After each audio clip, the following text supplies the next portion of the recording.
नमस्कार दोस्तों, स्वागत है हमारे YouTube channel target with SB classes में। दोस्तों, आज का टॉपिक बहुत ही ज्वलंत मुद्दा है दोस्तों।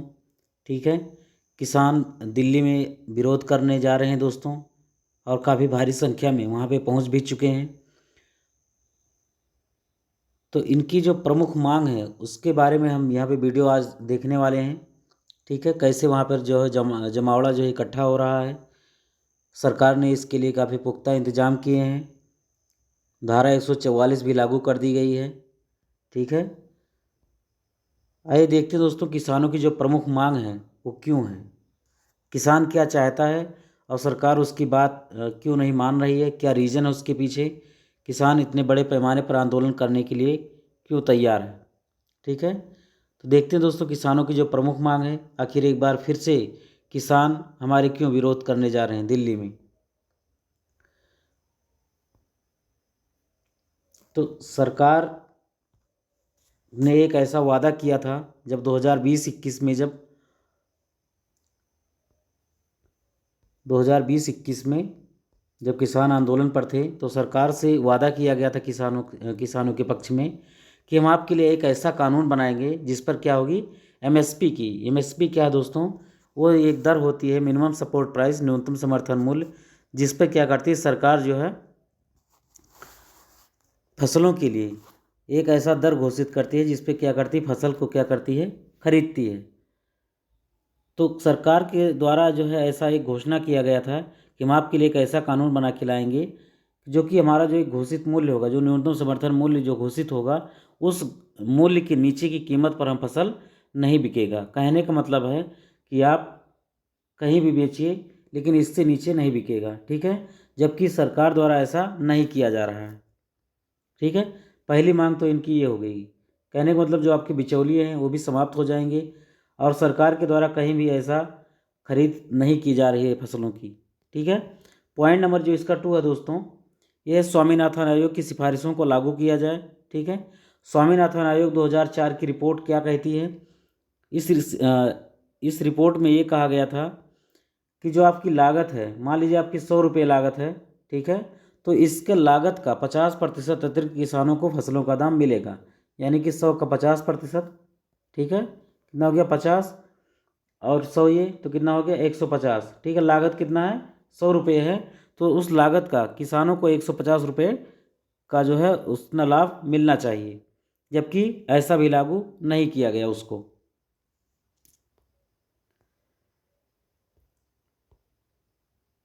ठीक है, तो जब आंदोलन स्थगित हुआ तो सरकार के बीच में, किसानों के बीच में ऐसी सहमति बनी थी कि जो एमएसपी है आपका, उस पर कानून बनेगा, और कानून नहीं बनेगा उस पर गारंटी भी होगा कि अगर फसलों का दाम, गेहूं का दाम अगर 2000 रुपये प्रति कुंटल जो है निर्धारित किया गया है, तो इससे कम की कीमत पर कोई भी खरीद नहीं सकेगा। और सरकार ऐसी व्यवस्था करेगी कि किसानों का जो अनाज है किसानों का, इससे कम पर कोई भी इसको नहीं खरीदेगा। लेकिन ऐसा सरकार के द्वारा ऐसा नहीं किया गया, तो ये आंदोलन का भी एक प्रमुख ये कारण रहा है। और तीसरी बात क्या दोस्तों, यहाँ पर प्रधानमंत्री जो फसल बीमा योजना है, इस सभी फसलों को इसमें क्या कर दिया जाए, शामिल किया जाए, ताकि उसको क्या है, किसानों को इसका लाभ मिल सके। इसमें एक प्रमुख मांग दोस्तों ये भी है कि जो 58 वर्ष के ऊपर किसान हैं, ठीक है, 58 वर्ष के ऊपर के किसानों को प्रतिमाह 10,000 रुपये प्रतिमाह की पेंशन की भी व्यवस्था किया जाए।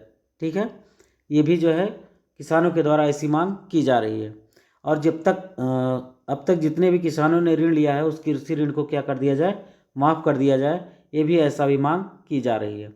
और जो मोस्ट इम्पोर्टेंट है दोस्तों, कि जो लखीमपुर खीरी जो हिंसा पीड़ित हुआ था, ठीक है, इसमें 10 लोगों की जान चली गई थी, उनके पक्ष में अभी तक कोई भी न्याय नहीं मिला है पीड़ितों को।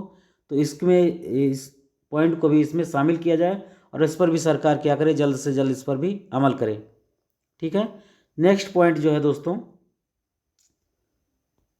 किसानों की तरफ से जो मांग है कि मनरेगा में, ठीक है, हर साल जो 100 दिन का काम देने की बात हो रही है, उसमें हर साल 200 दिन की जो है काम की गारंटी दे सरकार, और प्रतिदिन के हिसाब से 700 रुपये क्या करे, उसको पेमेंट करे। ठीक है, ये किसानों की प्रमुख मांग है।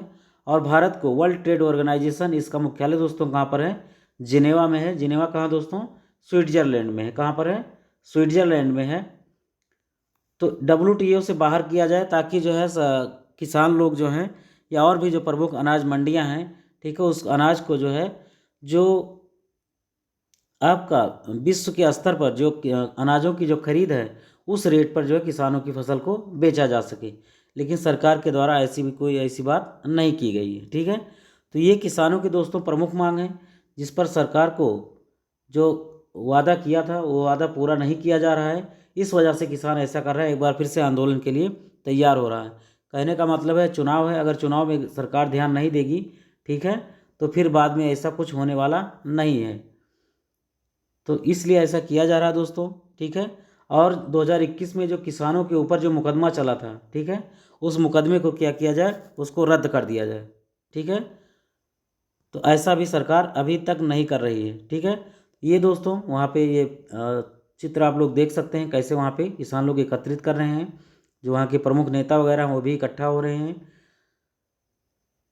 तो यही है दोस्तों दिल्ली में किसानों का आंदोलन, दिल्ली चलो, यही एक उनका मेन रीज़न है दोस्तों।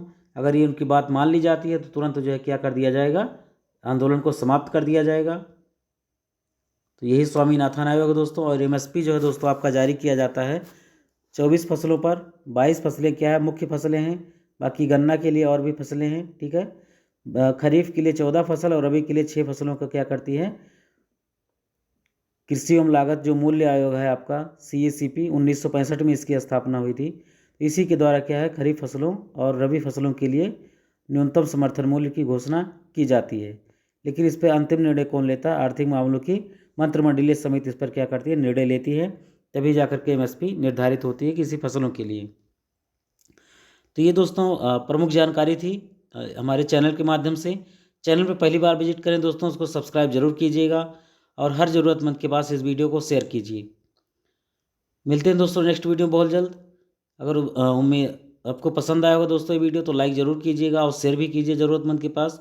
मिलते हैं दोस्तों नेक्स्ट वीडियो बहुत जल्द। Thanks for watching. जय हिंद।